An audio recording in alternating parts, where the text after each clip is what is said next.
तो देखो अब हम फर्स्ट प्रॉपर्टी स्टार्ट करते हैं, ठीक है, लीनियर प्रॉपर्टी लाप्लास ट्रांसफॉर्म के लिए। देखो यहाँ पे एफ और जी जो है वो फंक्शंस है टी के टर्म्स में, और जो ए बी है वो कांस्टेंट है। अगर देखो हमें लाप्लास निकालना है इस फॉर्म के लिए, ठीक है, जैसे ए एफ टी कोई फंक्शन है उससे कांस्टेंट मल्टीप्लाई हो रहा है, प्लस माइनस कुछ भी हो सकता है, फिर जी टी एक फंक्शन है जिससे बी मल्टीप्लाई हो रहा है, कांस्टेंट मल्टीप्लाई हो रहा है, तो हम उसे ऐसे स्प्लिट करके लिख सकते हैं कि जो भी ए था, ठीक है, जो भी कांस्टेंट था एफ टी के साथ उसे बाहर ले लिया और एफ टी का लाप्लास ट्रांसफॉर्म निकालो, फिर प्लस माइनस जो भी यहाँ पे हो वही सेम लिखेंगे, और यहाँ पे भी जो कांस्टेंट था उसे बाहर ले लो, और ये जो फंक्शन था उसका हम लाप्लास निकालेंगे। ठीक है, बहुत सिंपल है, अभी मैं एक्सप्लेन करूंगा क्वेश्चन से तो और अच्छे से क्लियर हो जाएगा। तो देखो ये हमारे पास तीन फंक्शन दे रखे हैं, 1 एक फंक्शन है, 2t एक फंक्शन है, e की पावर 3t एक फंक्शन है। ठीक है, तो हम क्या करने वाले हैं, हम स्प्लिट करने वाले हैं।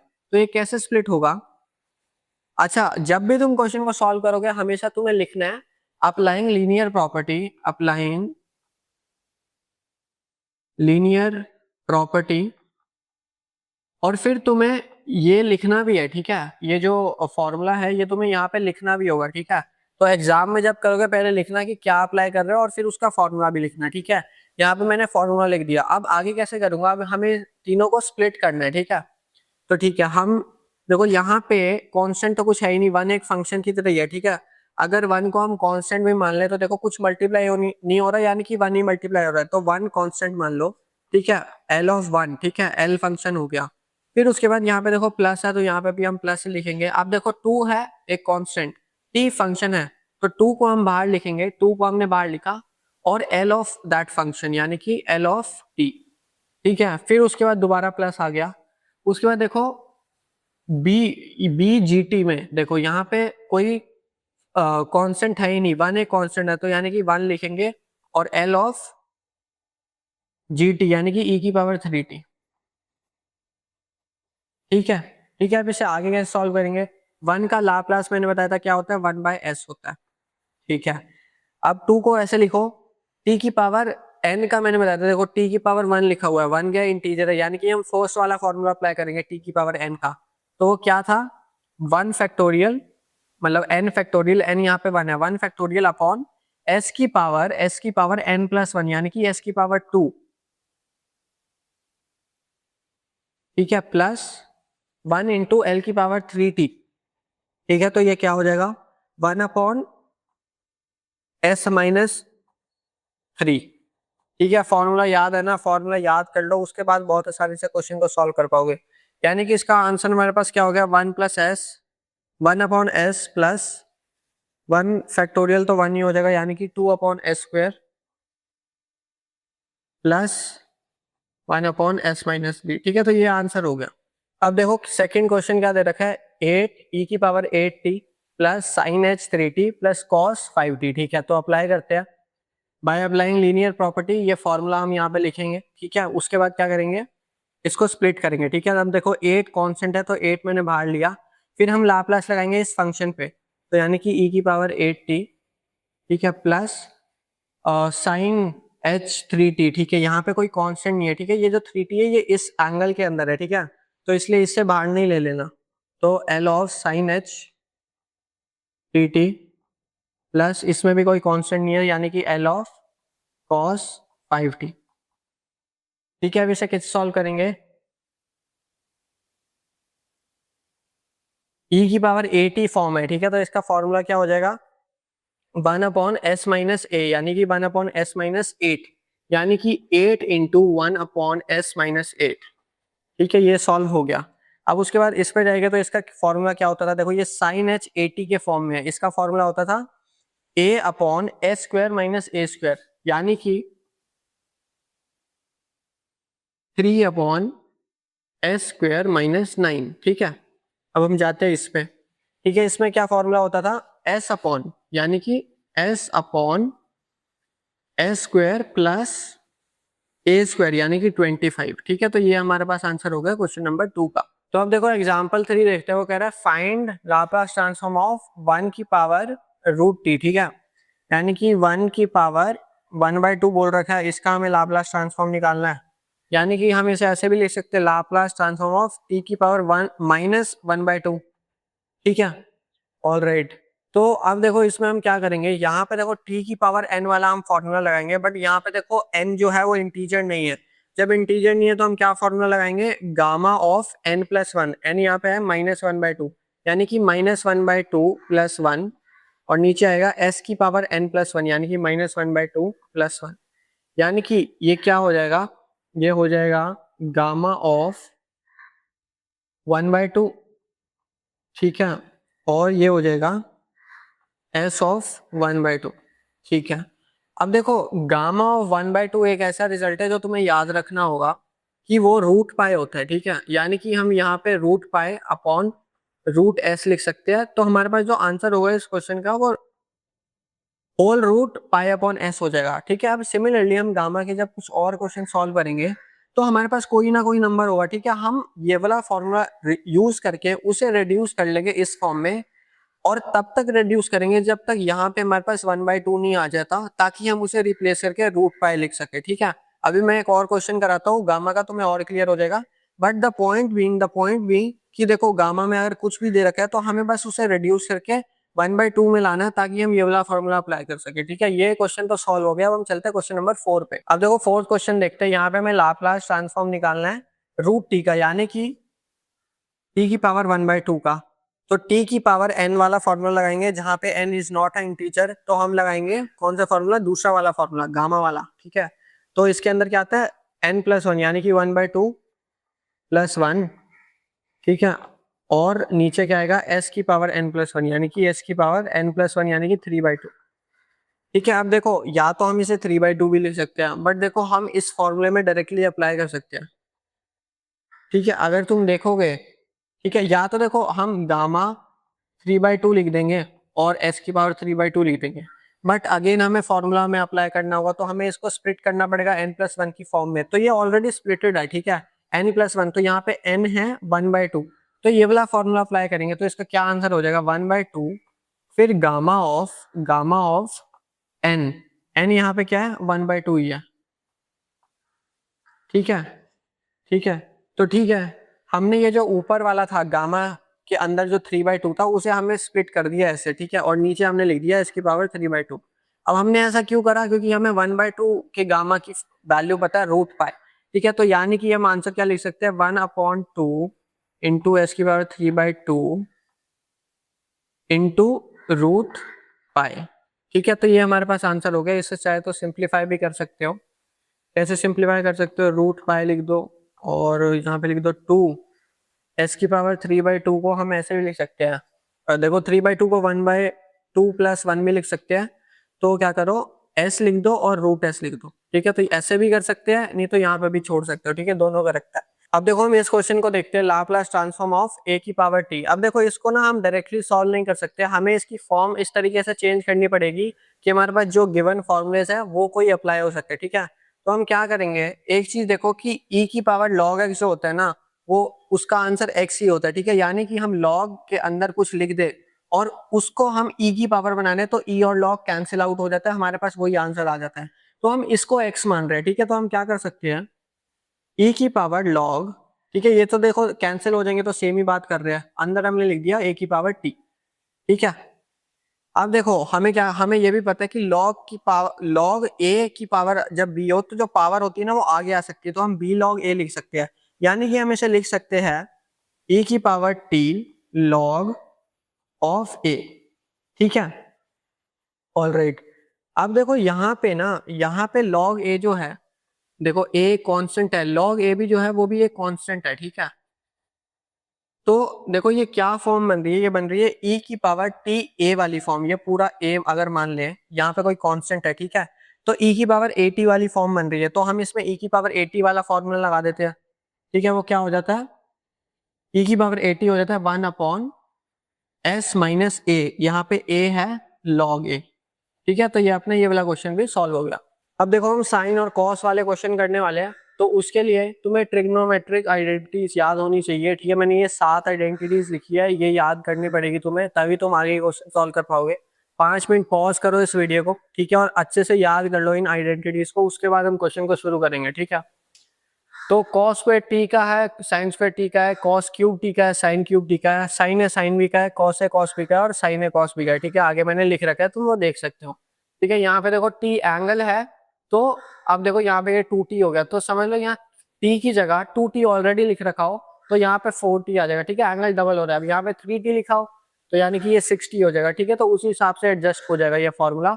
मैं सॉल्व करके दिखाता हूँ, क्लैरिटी आ जाएगी जब मैं अप्लाई करूंगा फॉर्मूला को। अब देखो L of sine square 3t, ठीक है, तो यानी कि सेकंड वाली आइडेंटिटी अप्लाई होगी और यहाँ पे t की जगह 3t लिख रखा है। ठीक है, तो एंगल यहाँ पे t था, यहाँ पे 3t हो गया।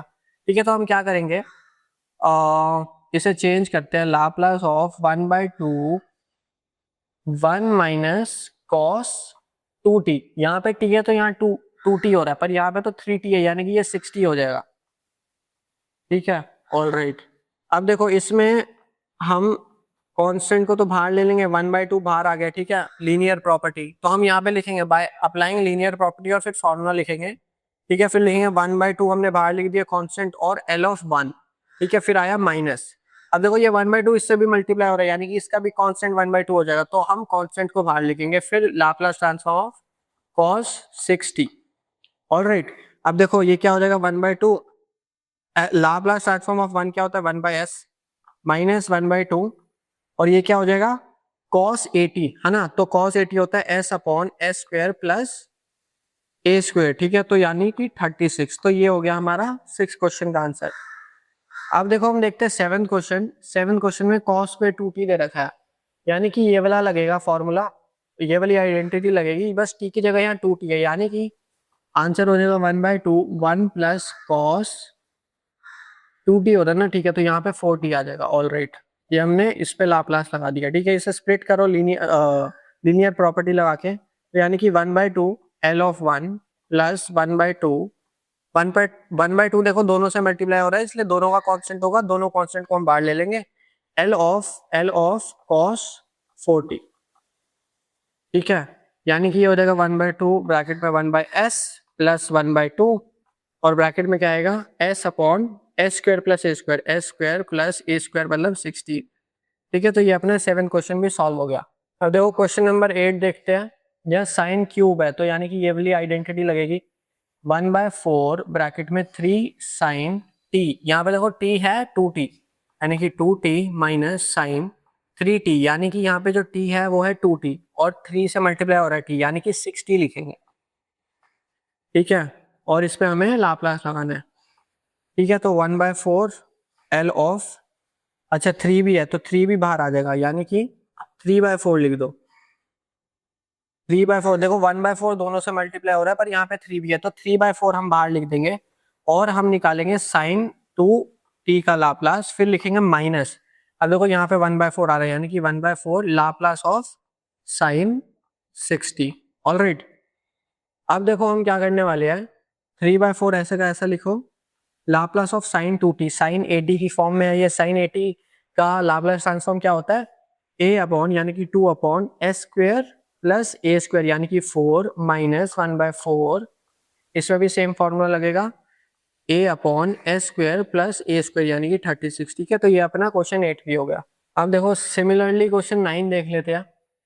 cos क्यूब 3t, ठीक है, यानी कि ये वाला आइडेंटिटी लगेगा, यानी कि 1/4 3 ऑफ cos t, यानी कि यहाँ पे t 3t है, यानी कि cos 3t। ठीक है, उसके बाद प्लस cos ऑफ 3t, यानी कि 9t। ठीक है, तो इस पे हमें लाप्लास लगाना है, तो ये क्या हो जाएगा 1/4 इंटू 3। ठीक है, ये 3 बाहर आ गया, और फिर Laplace of cos 3t plus 1/4 L of cos 9t। ठीक है, यानी कि 3/4 ऑफ cos 80 का क्या फॉर्मूला होता है, लाप्लास ट्रांसफॉर्म क्या होता है, s upon s square plus a square, यानी कि 9 प्लस 1/4 और ये हो जाएगा s upon s square plus 9 का स्क्वायर, यानी कि 81। ठीक है, तो ये हमारा क्वेश्चन 9 भी सॉल्व हो गया। अब देखो हम क्वेश्चन 10 देखेंगे। ठीक है, देखो यहाँ पे अगर साइन h 80 होता तो हम सीधा सीधा फॉर्मूला लगा देते जो हमने बताया था। ठीक है, जो मैंने बताया था, बट यहाँ पे स्क्वायर हो रखा है, तो हम क्या कैसे सॉल्व करेंगे इसको? देखो साइन एच 80 जो होता है ना, उसको हम ऐसे भी लिख सकते हैं, ई की पावर 80 माइनस ई की पावर माइनस 80 अपॉन 2।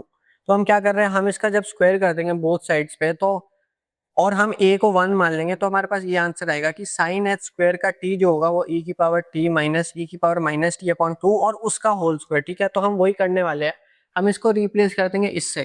ठीक है, तो ई की पावर टी माइनस ई की पावर माइनस टी अपॉन 2। ठीक है, और इसका होल स्क्वायर है, होल स्क्वायर की जगह हम क्या करते हैं, ऊपर अलग स्क्वायर लिख देते हैं और नीचे को हम 4 लिख देते हैं। ठीक है, all right.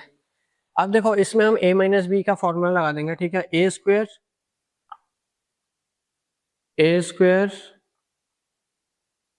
Plus b square minus 2 a b. ठीक है, अच्छा अब एक चीज देखो, e की पावर t के स्क्वायर को हम ऐसे भी लिख सकते हैं, e की पावर 2t। ठीक है, ये पावर जो है ये मल्टीप्लाई हो सकती है। ठीक है, तो यानी कि हम इसे ऐसे भी लिख सकते हैं, e की पावर 2t प्लस e की पावर माइनस 2t। ठीक है, और ये जो है देखो t प्लस t और माइनस t। ठीक है, तो जब बेस सेम होता है तो पावर ऐड हो जाती है, यानी कि e की पावर ये क्या हो जाएगा, ये हो जाएगा e की पावर t माइनस t, यानी कि e की पावर 0 यानी कि 1। ठीक है, तो इसे बस -2 लिख के हम छोड़ देंगे। ठीक है, यहाँ तक हो गया। अब हम क्या करने वाले हैं, हमें लाप्लास ट्रांसफॉर्म लगाना था ना। ठीक है, ये लाप्लास चल रहा था हर जगह।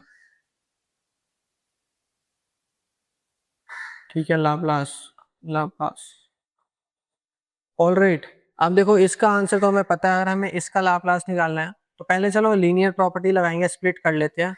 एल ऑफ ई की power 2t plus L of e की पावर -2t, और उसके बाद -2 एल की एल हो जाएगा 1 के लिए। ठीक है, ऑल राइट। अब यानी कि ये हो जाएगा 1 अपॉन ई की पावर 80 है, यानी कि एस माइनस 2। ऑल राइट, फिर उसके बाद प्लस 1 माइनस ई की पावर -80 है, यानी कि एस प्लस 2। ठीक है, और उसके बाद -2 और ये हो जाएगा 1 बाय एस। ठीक है, तो ये हमारे पास आंसर हो गया 1 upon s minus 2 plus 1 upon s plus 2 -2 upon S. All right, अब देखो क्वेश्चन नंबर 11 पे आते हैं। ठीक है, अच्छा एक चीज याद रखो, साइन में अगर माइनस एंगल देते हैं ना तो वो माइनस साइन थीटा दे देता है। ठीक है, बट कॉस में अगर माइनस थीटा देते हैं, यानी कि माइनस का एंगल देते हैं, तो वो कॉस थीटा देता है। जो साइन माइनस का साइन होता है वो हटा देता है कॉस। ठीक है, पर साइन नहीं हटाता।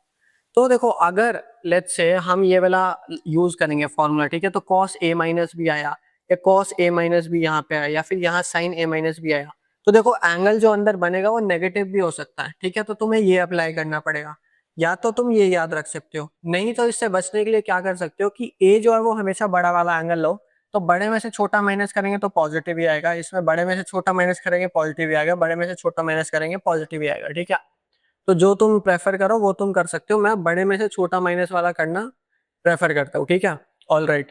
अब देखो क्वेश्चन 11 देखेंगे, हमें दे रखा है किस फॉर्म में, sine A cos B, sine A cos B, यानी कि ये वाला फॉर्मूला अप्लाई होगा, यानी कि L of 1/2 sine of A plus B, यानी कि 3 + 2 यानी कि 5t। ठीक है, plus sine of A minus B, यानी कि 3 - 2 बस t हो जाएगा। ठीक है, तो ये क्या हो गया, एल ऑफ मतलब 1/2 बाहर लिख दो, कांस्टेंट बाहर। साइन 5t का क्या आंसर हो जाएगा, साइन 5t का, चलो मैं पहले ये पूरा लिख देता हूँ, plus 1/2 L of sine of T. ठीक है, अब इसको सॉल्व करते हैं, तो ये हो जाएगा 1/2, ऊपर आएगा a, यानी कि 5 अपॉन एस स्क्वायर प्लस 25। ठीक है, प्लस 1/2 ब्रैकेट में आएगा 1 अपॉन एस स्क्वायर प्लस 1। ठीक है, क्योंकि यहाँ पे a 1 है। ऑल राइट, अब देखो क्वेश्चन 12 भी क्वेश्चन 11 जैसे सॉल्व होगा। कॉस ए कॉस बी दे रखा है, कॉस ए कॉस बी। अब देखो यहाँ पे 2t छोटा है 4t बड़ा है, तो हम a को 4t मान लेंगे। ठीक है, तो क्या आंसर हो जाएगा, Laplace of 1/2 cos A plus B, तो कॉस ए प्लस बी तो हो गया 60। ठीक है, उसके बाद plus cos of A minus B, तो हम a माइनस बी करेंगे। ठीक है, तो यानी कि 2t। ऑल राइट, समझ आया? या तो तुम्हें ये करना पड़ेगा, तो और 2t - 4t करते हैं तो -2t आ जाता है, और -2t अगर अंदर नेगेटिव एंगल आएगा कॉस में तो वो कॉस 2t दे देगा, तो कॉस 2t हमारा आंसर आता है। तो दोनों से देखो सेम ही आंसर आया। मैंने क्या करा, बस a को यहाँ पे मैंने बड़ा वाला ले लिया, b को छोटा वाला ले लिया। अब देखो इसे आगे सॉल्व करेंगे, 1/2 L ऑफ कॉस 60 और plus 1/2 L of cos 2t। ठीक है, तो यानी कि ये हो जाएगा 1/2 s upon s square plus 36 plus 1/2 s upon s square plus 4। ठीक है, तो ये हमारा क्वेश्चन नंबर 12 भी हो गया। अब देखो क्वेश्चन नंबर 13 देखेंगे तो देखो ये पहले छोटा एंगल है, बड़ा एंगल है, तो हम इसे चेंज कर सकते हैं sin 4t sin 3t। ठीक है, अब देखो अब मैं कुछ हमें ये आइडेंटिटी अप्लाई करना है, साइन है साइन बी, यानी कि L of 1/2 cos a minus B यानी कि 4t माइनस 3t यानी कि t। ठीक है, minus cos of a plus B यानी कि 7t। ठीक है, ऑल राइट, इसे स्प्लिट कर दो। हम लिखेंगे अप्लाइंग लीनियर प्रॉपर्टी, फिर लीनियर प्रॉपर्टी का फॉर्मूला लिखेंगे, फिर लिखेंगे ये। ठीक है, 1/2 L कॉस t माइनस 1/2। ठीक है, 1/2 मल्टीप्लाई हो रहा है, हाँ पूरे से मल्टीप्लाई हो रहा है, तो ये यहाँ पे आएगा। ठीक है, ठीक है, सही लिखा है ना, हाँ सही लिखा है, ऑल राइट। माइनस 1/2 उसके बाद L ऑफ कॉस 70। ठीक है, तो इसे सॉल्व करते हैं। 1/2 कॉस टी का क्या हो जाएगा Laplace transform, s upon s square plus a square, a यहाँ पे 1 है तो यानी कि 1। उसके बाद minus 1/2 s upon s square plus a square यानी कि 7 इंटू 7 यानी कि 49। ठीक है, तो ये हमारा क्वेश्चन नंबर 13 भी हो गया। तो इसी के साथ हमारे लीनियर प्रॉपर्टी के जो भी क्वेश्चन थे वो पूरे सॉल्व हो गए हैं। लीनियर प्रॉपर्टी आगे भी यूज होगी अलग अलग क्वेश्चंस में। ठीक है, बट अब हम नेक्स्ट प्रॉपर्टी पे चलने वाले हैं जो कि है फर्स्ट शिफ्टिंग प्रॉपर्टी।